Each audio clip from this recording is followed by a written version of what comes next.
벽 위의 그림자. 메리 W. 프리먼 미스터리. 에드워드가 죽기 전날 밤 서재에서 헨리가 에드워드와 이야기를 나눴어. 캐롤라인 글린이 말했다. 그녀는 고통에 휩싸인 태도는 아니었다. 오히려 심각함과 엄격함을 내보였다. 레베카 앤 글린이 동의한다는 듯한 태도로 한숨을 쉬었다. 그녀는 소파 한쪽 검정 비단이 넓게 드리워진 곳에 앉아 있었다. 그녀의 시선이 언니 캐롤라인에게 머물렀다가 또 다른 언니이자 스티븐 브리검의 부인에게로 옮겨갔다. 그녀의 처녀적 이름은 엠마 글린이었고 가족 중 가장 아름다운 언니였다.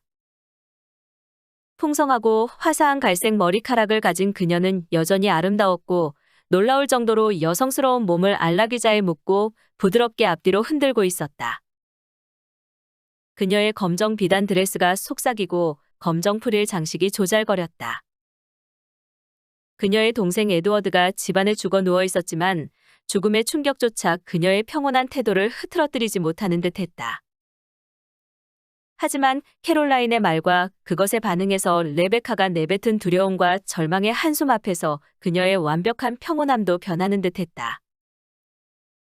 내 생각에 에드워드가 삶의 끝 근처에 있을 때 헨리도 자신의 성질을 참았을 거야. 그녀가 무심한 어조로 말했다. 그녀의 아름다운 입술 위 장밋빛의 곡선이 살짝 뒤틀려 있었다. 당연히 참았겠지. 레베카 앤이 희미한 소리로 말했다. 당연히 참았을 거야. 캐롤라인이 서둘러 동의했다. 그녀가 동생을 바라보는 시선 속에는 이상하면서 날카로운 의심이 드러났다. 그러더니 다른 가능성에 대해서 생각한 듯 몸을 움츠렸다. 레베카가 다시 한숨을 쉬었다. 유부녀인 엠마 브리건 부인은 의자에서 몸을 고추 세우고 있었다. 그녀가 의자를 흔드는 것을 멈추고 가족 모두가 보이는 얼굴 표정의 강조를 드러내면서 동생들을 바라보았다.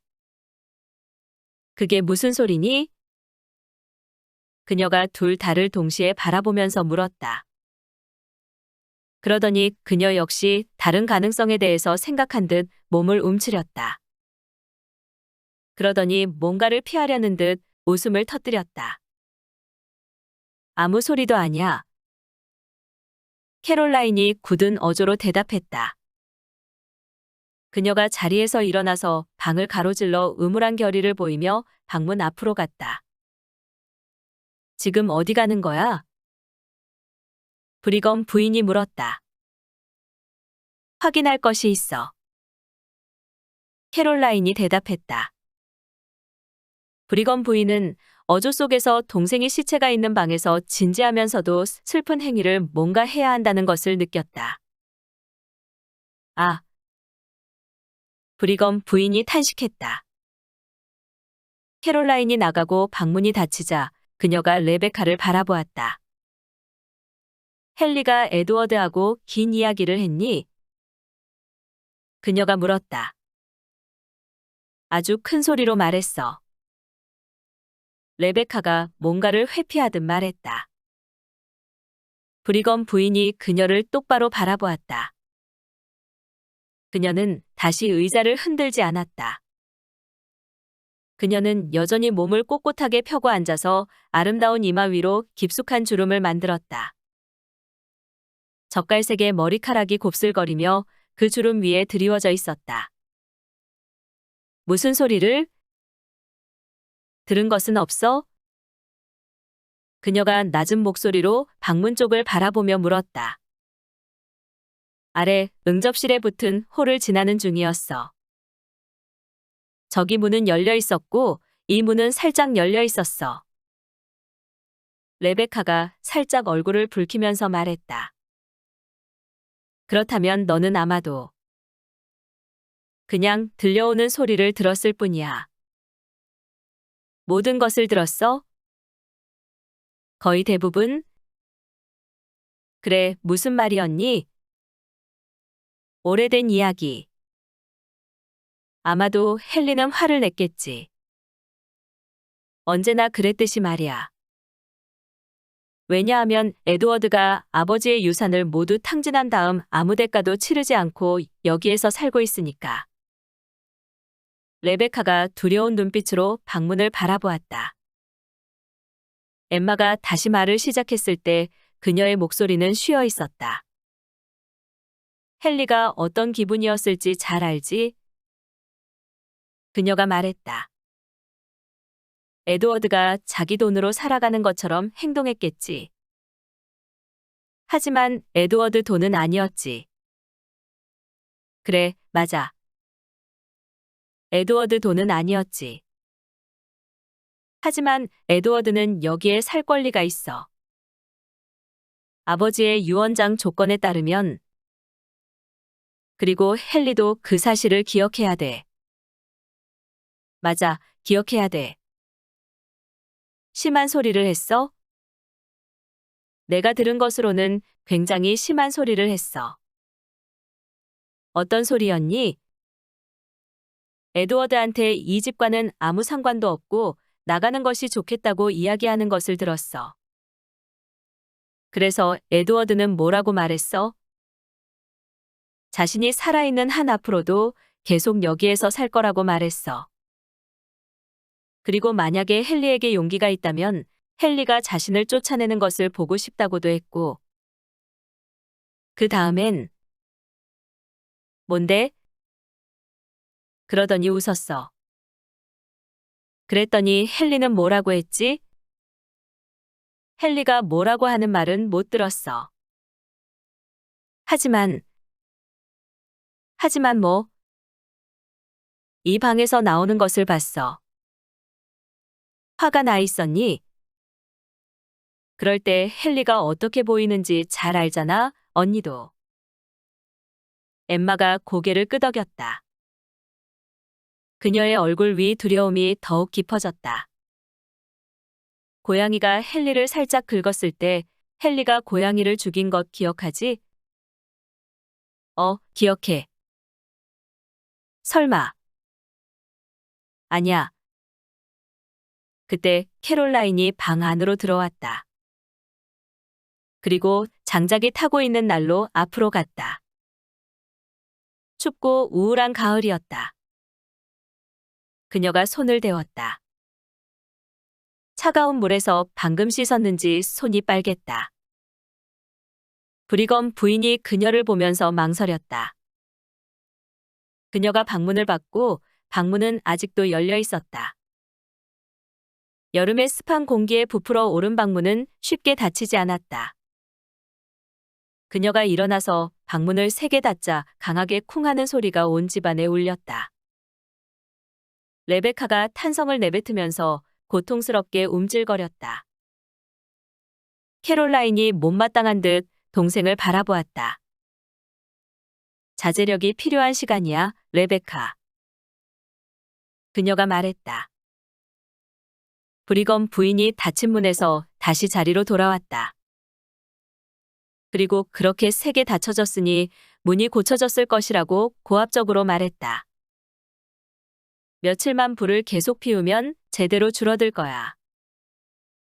캐롤라인이 대답했다. 내 생각에는 에드워드에게 그런 식으로 이야기한 것에 대해서 헨리가 부끄러운 줄 알아야 돼. 브리검 부인이 갑자기 말을 꺼냈다. 하지만 거의 들리지 않는 목소리였다. 쉿. 캐롤라인이 말했다. 그녀는 닫힌 방문을 두려움에 찬 눈길로 바라보았다. 저렇게 방문이 닫혔으니까 아무도 우리 말을 듣지 못해. 다시 말할게. 헨리는 스스로 부끄러운 줄 알아야 돼. 에드워드가 죽기 전날 밤 같이 이야기를 나눴다는 것에 대해서 헨리는 양심의 가책을 느껴야 돼. 에드워드도 잘못이 많지만 그래도 헨리보다는 훨씬 나은 성격을 가졌잖아. 나는 에드워드가 심한 말을 하는 것은 들어본 적이 없어. 어젯밤 헨리한테 심한 말을 한 것을 제외하면 그렇지만 레베카가 우연히 듣게 된 말 때문에 그랬을 거라고 생각해. 그렇게 심한 말도 아니었어. 오히려 약간 부드럽고 달콤하지만 감정에 휩싸인 말들이었어. 레베카가 코웃음을 쳤다. 내 생각에는 에드워드가 무엇 때문에 죽은 것 같아. 엠마가 속삭임처럼 들리는 소리로 말했다. 그녀는 자신의 동생을 바라보지 않았다. 지난번에 에드워드가 심한 위통을 겪고 있고 경련도 일으켰다고 말한 것은 알고 있어. 하지만 그런 통증이 나타나게 된 원인이 뭐니? 헨리가 직접 진찰을 한 다음에 위장병라고만 말했어. 에드워드가 언제나 소화불량을 달고 산 것은 언니도 알잖아. 브리검 부인이 잠시 머뭇거렸다. 검시를 해보자는 이야기가 있었니? 그녀가 마침내 말했다. 캐롤라인이 사납게 고개를 돌려서 그녀를 바라보았다. 아니, 그녀가 공포에 찬 목소리로 말했다. 절대 없었어. 세 자매는 마주보는 눈빛을 통해서 끔찍한 가능성을 뒷받침할 근거를 공유하고 있는 듯 했다. 구식의 낡은 경첩이 덜컹거리는 소리를 내더니 바깥에서 방문을 세게 미는 소리가 났다. 방문이 무기력하게 떨렸다. 헨리야. 레베카의 목소리는 속삭임이라기보다는 한숨처럼 들렸다. 소리 없이 바쁘게 뛰는 걸음이 바닥을 울리자 브리검 부인이 안락의자의 몸을 깊이 묻었다. 그녀가 다시 의자를 앞뒤로 흔들면서 편하게 머리를 젖혔다. 마침내 방문이 열리면서 헨리 글린이 들어왔다. 그가 은밀한 시선으로 사방을 둘러보았다. 브리검 부인은 우아한 침착함을 유지한 채 앉아 있었고 레베카는 소파 한쪽에서 손수건으로 얼굴을 덮고 있었다. 빨갛게 변한 그녀의 귀가 개의 귀처럼 쫑긋거렸다. 캐롤라인은 난로 옆 안락의자에서 긴장한 자세로 앉아 있었다. 그녀가 그와 눈을 마주치는 순간 숨길 수 없는 두려움 그리고 그에 대한 반항기가 굳은 그녀의 얼굴 위로 떠올랐다. 헨리 글리는 다른 누이들보다 이 누이와 비슷해 보였다. 둘 다 예민하고 굳은 표정의 메브리코를 가지고 있었다. 그들은 마치 움직이지 않는 석상이 무심하게 서로를 바라보는 듯 했다. 대리석에 새겨진 얼굴 표정이 영원히 변하지 않을 듯. 헨리 글린이 미소를 지었고 그 미소가 그의 얼굴을 변화시켰다. 갑자기 몇 년은 젊어 보였고 소년 같은 무모함이 표정에서 드러났다. 그가 의자에 털썩 주저앉았다. 보통 그의 태도와는 큰 위화감이 있는 몸짓이었다. 그가 머리를 뒤로 기대고 다리를 꼰 후 웃음기 가득 찬 표정으로 브리검 부인을 바라보았다. 엠마 누나는 확실히 날이 갈수록 젊어지는 것 같아. 그가 말했다. 그녀의 얼굴이 조금 붉어졌고 그녀의 침착한 입술 한 구석이 말려 올라갔다. 그녀는 칭찬에 약했다. 오늘 우리 생각은 앞으로 결코 나이를 먹을 일이 없어진 누군가에게 집중되어 있지. 캐롤라인이 엄격한 목소리로 지적했다. 헨리가 여전히 미소 지으며 그녀를 바라보았다. 물론이지. 우리 중 그 누구도 그 사실을 잊어서는 안 되겠지. 그가 깊고 부드러운 목소리로 말했다. 하지만 우리는 산 사람과 이야기를 나눠야 해, 캐롤라인 누나. 그리고 나는 엠마 누나를 정말 오랫동안 보지 못했다고. 살아있는 사람도 죽은 사람만큼이나 소중하다고. 나한테는 그렇지 않아. 캐롤라인이 단호하게 대꾸했다. 그녀가 갑자기 자리에서 일어나더니 방 밖으로 나갔다. 레베카 역시 자리에서 일어나 그녀를 따랐다. 그녀가 흐느끼는 소리가 크게 들렸다. 헨리가 천천히 시선을 옮겨서 그들을 바라보았다. 캐롤라인 누나는 확실히 제정신이 아니야. 그가 말했다. 브리검 부인이 의자를 흔들었다. 그의 태도로 생겨난 자신감이 서서히 그녀의 마음을 지배했다. 그 자신감을 가지고 그녀는 자연스럽고 쉽게 말을 꺼낼 수 있었다. 에드워드의 죽음이 너무 갑작스러워. 그녀가 말했다. 헨리의 눈꺼풀이 살짝 떨렸지만 그의 시선을 흐트러지지 않았다. 그래, 그렇지. 그가 말했다. 너무 갑작스러웠지. 겨우 몇 시간 아프기만 했거든. 무슨 병이었니? 위장병이었어. 검시를 할 생각은 안 해봤어. 그릴 필요가 없었어. 에드워드의 죽음의 원인에 대해서 완벽하게 확신하고 있거든. 갑자기 브리검 부인은 영혼 위로 살아 숨쉬는 공포가 기어들어오는 것을 느꼈다. 그의 어조가 변하는 순간 그녀의 살이 한 개의 주름을 만들었다. 그녀가 떨리는 무릎에 힘을 줘서 겨우 자리에서 일어났다. 어디 가는 거야? 헨리가 이상하게 숨이 가쁜 소리로 물었다. 그녀가 지금 바느질을 해야 한다는 이상한 소리를 늘어놓았다. 장례식에 쓸 검은 천을 만들어야 한다고 중얼거리면서 방에서 나갔다. 그녀는 지금 머물고 있는 앞쪽 방으로 올라갔다. 캐롤라인은 거기에 있었다. 그녀가 언니 옆으로 다가오더니 손을 잡았다. 두 자매가 서로를 바라보았다. 말하지 마. 말하지 마. 나는 안 들을 거야. 캐롤라인이 끔찍한 어조로 속삭였다. 그래, 말하지 않을게. 엠마가 대답했다. 그날 오후 내내 세 자매는 서재 안에 머물렀다. 브리검 부인은 검은 천을 꿰매고 있었다. 마침내 그녀가 천 조각을 무릎 위에 놓았다. 아무 소용없어. 불빛이 없으면 한 바늘도 꿰맬 수 없을 것 같아. 그녀가 말했다. 탁자에 앉아 편지를 쓰고 있던 캐롤라인이 레베카를 바라보았다. 그녀는 항상 앉던 소파 한쪽에 앉아 있었다. 레베카, 등잔을 좀 가져와. 그녀가 말했다. 레베카가 움찔거리며 몸을 일으켰다. 황혼 속에서도 그녀의 격렬한 감정이 엿보였다. 아직 등잔이 필요한 것 같지는 않은데.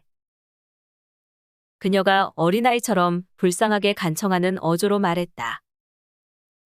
아니, 필요해. 브리검 부인이 단호하게 말했다. 바느질한 곳을 볼 수가 없어. 레베카가 자리에서 일어나 방 밖으로 나갔다. 잠시 후 그녀가 등잔을 들고 왔다. 그리고 창문 맞은편 벽 아래에 있는 낡고 작은 탁자 위에 등잔을 놓았다. 맞은편 벽에는 3개의 문이 달려 있었다. 그리고 남은 작은 공간은 탁자가 가리고 있었다. 도대체 등잔을 거기에 놓은 이유가 뭐니? 브리검 부인이 물었다. 평소에 그녀 목소리보다 훨씬 초조하게 들렸다. 복도 쪽에 놓으면 훨씬 낫지 않을까? 나나 캐롤라인이나 불빛이 전혀 보이지 않잖아.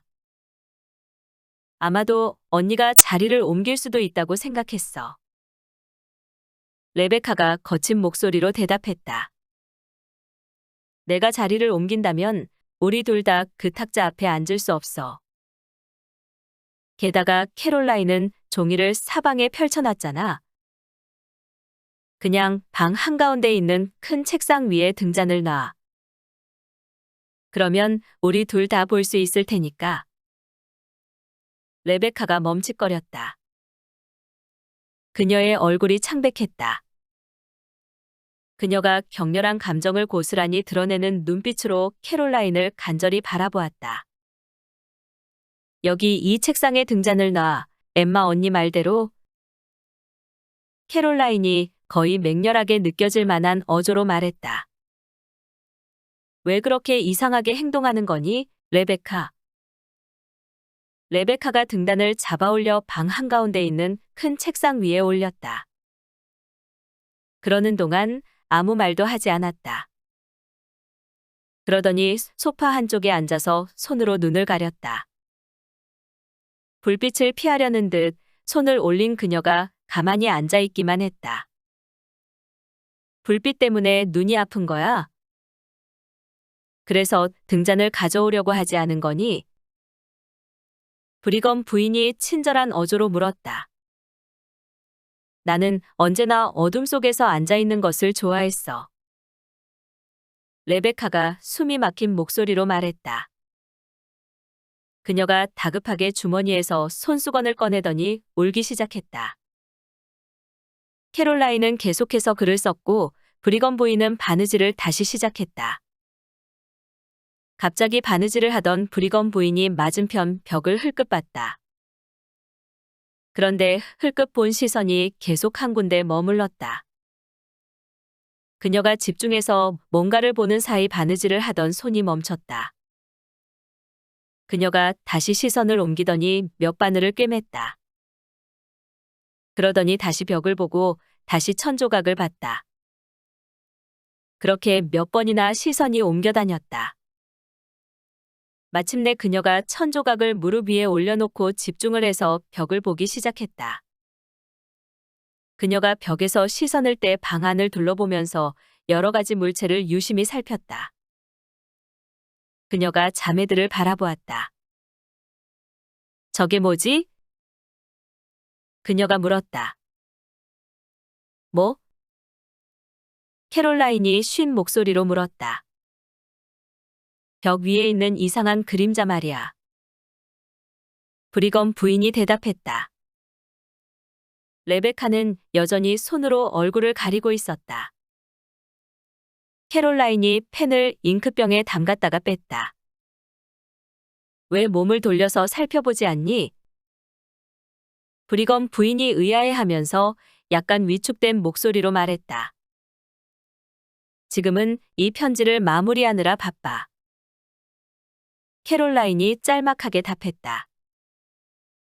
브리검 부인이 자리에서 일어났고 천조각이 바닥으로 떨어졌다. 그녀가 방 안을 여기저기 옮겨다니며 가구를 이리저리 움직였다.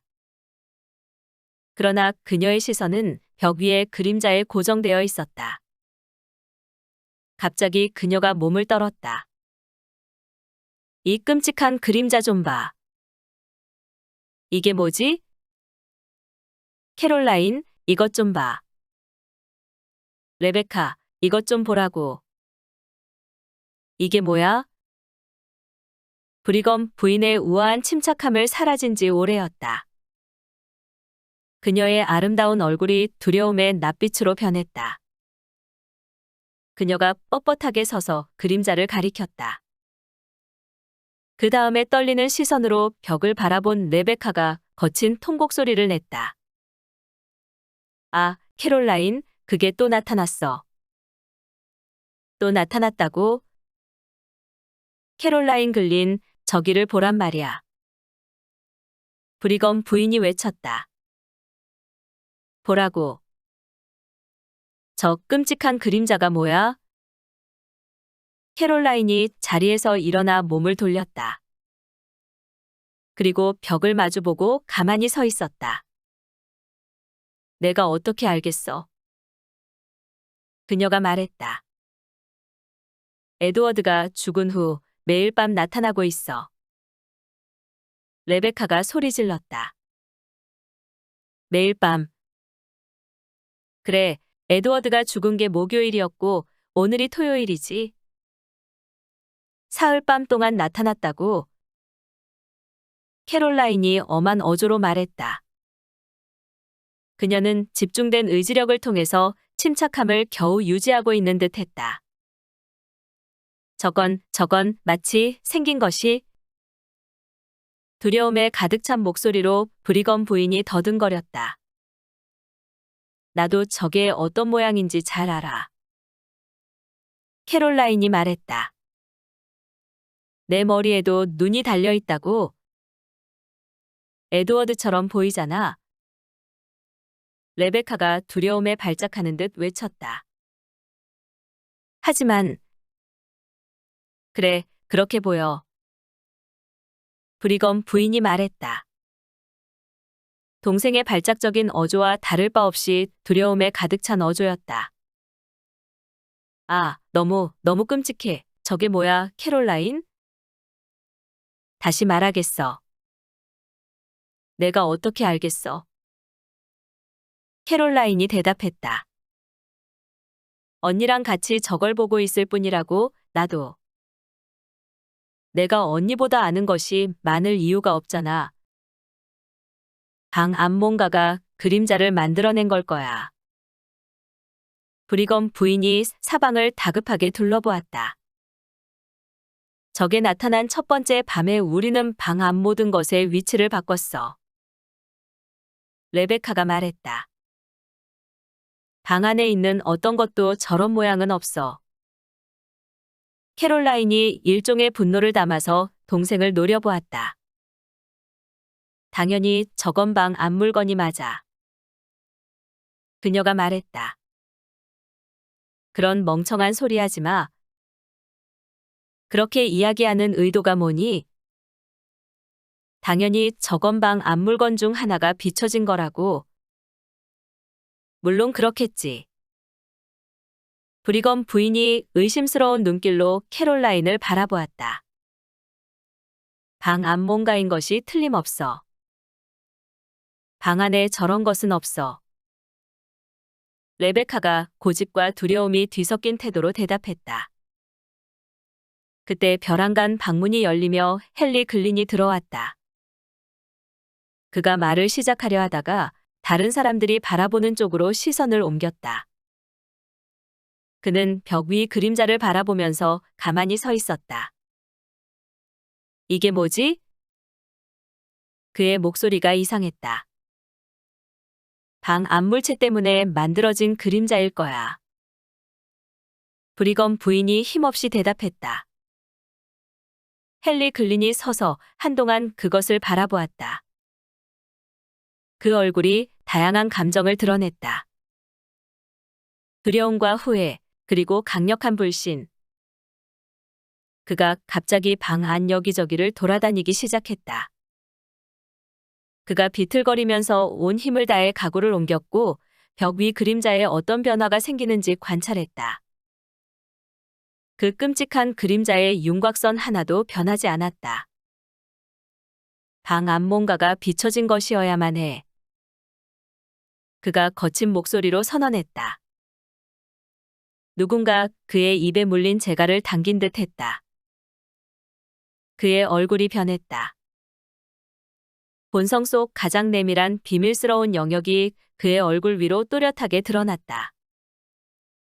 얼굴 생김새 자체가 사라질 정도로 또렷했다. 레베카는 소파 옆에 서서 비참하면서도 매력적인 눈빛으로 헨리의 얼굴을 바라보았다. 브리검 부인이 캐롤라인의 손을 만졌다. 그녀들은 둘 다 그가 보이지 않는 구석에 서 있었다. 몇 분 동안 그가 우리에 갇힌 짐승처럼 사납게 방 안을 훑었다. 그는 가구를 모두 옮겼다. 가구를 아무리 옮겨도 벽 위 그림자에 영향을 미치지 못하자 그가 바닥에 꿇어앉았다. 그러더니 갑자기 그가 단념했다. 그가 웃음을 터뜨렸다. 이 무슨 멍청한 짓이야. 그가 가볍게 말했다. 그림자 하나에 난리를 피웠군. 그래, 맞아. 브리검 부인이 동의했다. 겁에 질린 목소리였지만 그녀는 최대한 태연하게 말하려고 노력했다. 그녀가 말을 하면서 옆에 있던 의자를 들어 올렸다. 에드워드가 좋아하던 의자를 언니가 부수는 줄 알았어. 캐롤라인이 말했다. 공포와 분노가 그녀의 얼굴 위에 스스로의 존재를 드러내려고 필사적으로 몸부림쳤다. 그녀의 입이 굳게 닫혔고 눈동자가 작아졌다. 헨리가 걱정스러운 듯 의자를 들어 올렸다. 이런 건 멋진 것은 처음 보네. 헨리가 즐거운 듯 말했다. 그가 다시 크게 웃더니 자신의 누이들을 바라보았다. 내가 누나들을 겁먹게 만들었어? 그가 말했다. 이쯤 되면 누나들도 나라는 사람에 대해서 익숙해져야지. 나는 언제나 수수께끼의 바닥으로 뛰어드는 것을 원했어. 그리고 저 그림자는 그래, 정말 이상하게 생겼어. 저것을 제대로 설명할 방법이 있다면 지금 당장이라도 알고 싶은데 그럴 방법이 있는 것 같지 않구나. 캐롤라인이 건조한 어조로 말했다. 말을 하면서도 그녀는 여전히 벽을 보고 있었다. 헨리의 시선이 그녀를 따라갔다. 그가 눈에 띌 정도로 몸을 떨었다. 아, 그래. 그림자에 대한 설명이 있을 리 없지. 그가 말하면서 다시 웃었다. 그림자에 대한 설명을 하려는 사람 자체가 멍청한 거겠지. 저녁 식사 시간을 알리는 종이 울리고 모두들 방 밖으로 나갔다. 그러나 헨리는 일부러 벽을 등지고 움직였다. 사실 모두가 그랬다. 헨리가 소년처럼 소란스러운 태도로 앞장서서 걸었다. 레베카가 가장 뒤에서 걸었다. 그녀는 무릎이 너무 떨려서 제대로 걷지 못했다. 오늘 밤 다시 저 방으로 들어가서 앉아 있을 수는 없어, 언니. 저녁 식사 후 그녀가 캐롤라인에게 속삭였다. 그래, 그렇지. 아래층 방에서 머무르자. 캐롤라인이 대답했다. 그녀가 일부러 큰 소리로 외쳤다. 우리 아래층 응접실에서 머무르자고. 오늘 밤은 서재보다는 습하지 않을 거야. 감기에 걸릴 지경이야, 나는. 그래서 그들은 모두 소일거리를 가지고 아래층 응접실에 머물렀다. 헨리는 신문을 읽었다. 그의 의자는 탁자 위에 놓인 등잔에서 아주 가까웠다. 9시가 되자 그가 벼랑간 일어나더니 복도를 가로질러 서재로 갔다. 세 자매들이 서로를 마주 보았다. 브리검 부인이 자리에서 일어나서 부슬거리는 치마를 단정하게 추스른 다음 방문을 향해서 발끝으로 걸어갔다. 지금 뭘 하려고 하는 거야, 언니? 레베카가 불안한 듯 물었다. 지금 헨리가 뭘 하는지 볼 거야. 브리검 부인이 조심스러운 목소리로 대답했다. 그렇게 말하면서 그녀가 복도 건너편 서재를 가리켰다. 문이 열려 있었다. 헨리는 등 뒤로 문을 제대로 닫으려고 노력했지만 문은 매우 기이한 속도로 부풀어 오른 상태였다.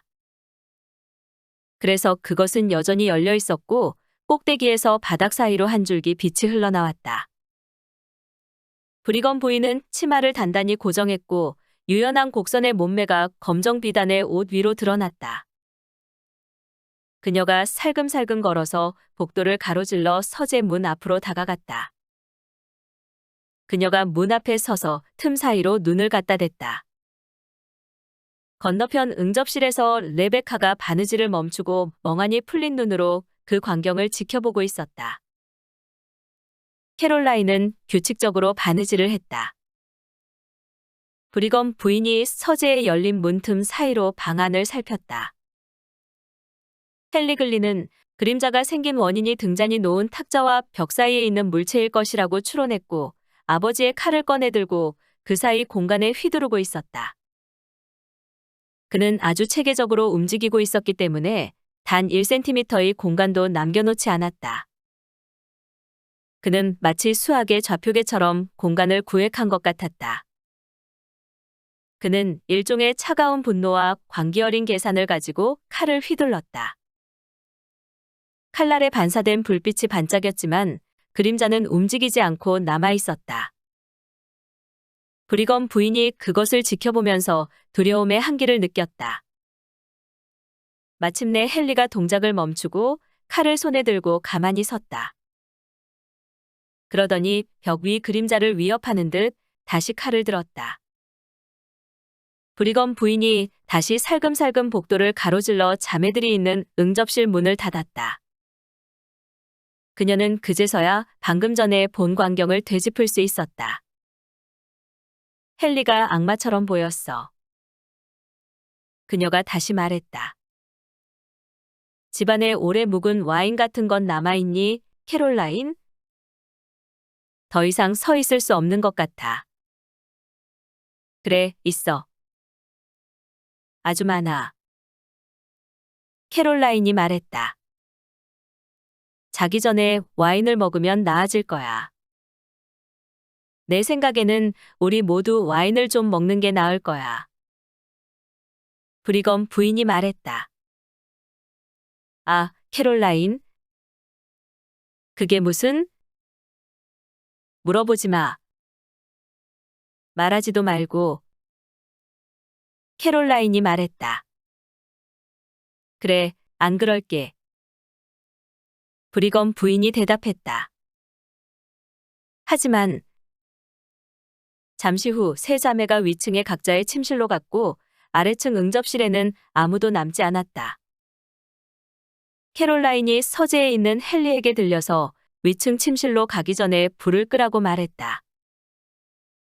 그들이 침실로 간 지 1시간이 지나자 헨리가 응접실로 들어왔다. 그는 서재 한가운데 놓여있던 등잔을 들고 있었다. 그가 탁자 위에 등잔을 놓고 몇 분간 기다리면서 방 안을 왔다 갔다 했다. 그의 얼굴은 끔찍한 낯빛이었고 파란 눈동자 아래로 끔찍한 반사광의 어두운 공허가 비쳤다. 그러더니 그가 등잔을 들고 서재로 돌아갔다. 그가 한가운데 탁자 위에 등잔을 놓자 그림자가 벽 위에 튀어나왔다. 그가 다시 가구를 조사하고 움직였다. 하지만 이번에는 이전에 보였던 광기를 의도적으로 억눌렀다. 그림자에게는 아무 변화도 없었다. 그리고 그가 등잔을 들고 아래층 응접실로 가서 다시 기다렸다. 그가 또다시 서재로 가서 탁자 위에 등잔을 놓았고 그림자가 다시 벽 위에 나타났다. 그가 위층 침실로 간 것은 자정 즈음이었다. 브리검 부인과 다른 자매들은 자지 않고 그가 움직이는 소리를 들었다. 다음 날 아침 장례식이 열렸다. 그날 저녁 온 가족이 아래층 응접실에 모였다. 친척 몇 명이 그들과 함께했다. 밤이 되자 사람들이 각자의 방으로 돌아갔고 헨리가 등잔을 들고 서재 안으로 들어갔다. 그날 하루 종일 아무도 서재에 들어가지 않았다. 그가 또다시 벽 위 그림자를 봤다. 그것은 불빛 아래에서 놀라울 정도로 생생하게 살아 움직였다. 다음 날 아침 식사를 하면서 헨리 글린이 근처 도시로 가서 3일 동안 머물겠다고 선언했다.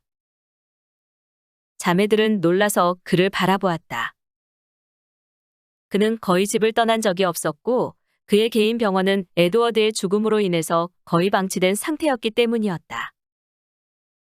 환자들을 돌보지 않고 그렇게 떠나도 되는 거니? 브리검 부인이 의아해하면서 물었다. 나도 그래도 되는지 잘 모르겠어. 하지만 다른 방법이 없어. 헨리가 가볍게 대꾸했다. 미트포드 박사에게서 전보를 받았어. 상담 때문에? 브리검 부인이 물었다. 할 일이 있어. 헨리가 대답했다. 미트포드 박사는 헨리의 오래된 학교 친구로 근처 도시에서 살고 있었다. 그는 가끔씩 헨리를 방문해서 환자나 질병에 대해서 의논을 하고는 했다. 그가 떠난 후 브리검 부인이 캐롤라인에게 말했다. 헨리가 떠나면서 미트포드 박사와 상담을 하러 간다고 말하지 않았고 그것이 매우 이상하다고. 모든 것이 너무 이상해. 레베카가 몸을 떨면서 말했다. 그게 무슨 소리야? 캐롤라인이 물었다. 아무것도 아니야. 레베카가 대답했다. 그날 아무도 서재에 들어가지 않았다. 그 다음 날도 마찬가지였다. 세 번째 날 헨리는 집으로 돌아올 예정이었다. 하지만 근처 도시에서 오는 마지막 열차가 도착한 이후에도 돌아오지 않았다. 나는 정말 이상한 일이라고 생각해. 브리검 부인이 말했다.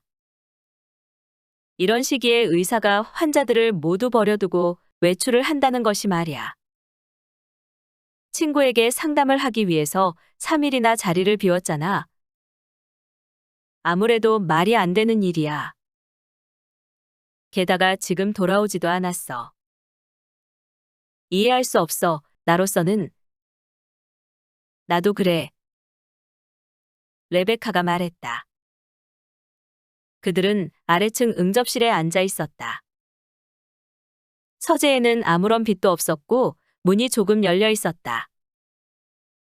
잠시 후 브리검 부인이 자리에서 일어났다. 그녀는 왜인지 말하지 않았다.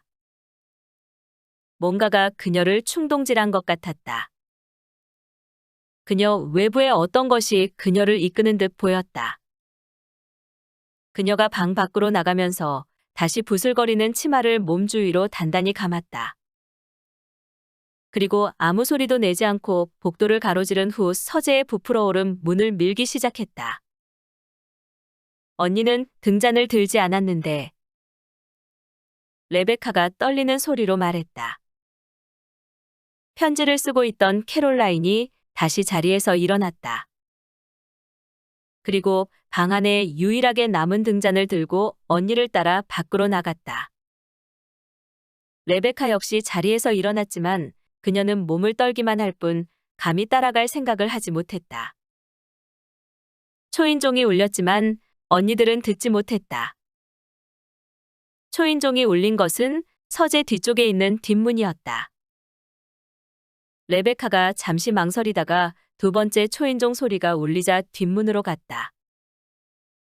그녀는 하인들이 모두 자기 침실로 갔다는 것을 기억했다. 캐롤라인과 언니 엠마는 서재로 들어갔다. 캐롤라인이 등잔을 한가운데 탁자 위에 놓았다. 그들이 벽을 바라보았다. 벽 위 그림자가 2개였다. 자매들은 서로를 꽉 잡고 가만히 서서 벽 위 끔찍한 그것을 바라보았다. 레베카가 비틀거리면서 들어왔다. 그녀의 손에 전보가 들려 있었다. 여기 전보가 왔어. 그녀가 헐떡였다. 헨리가 죽었어. 벽 위의 그림자. 메리 W 프리먼 지음 위즈덤 커넥트 편엠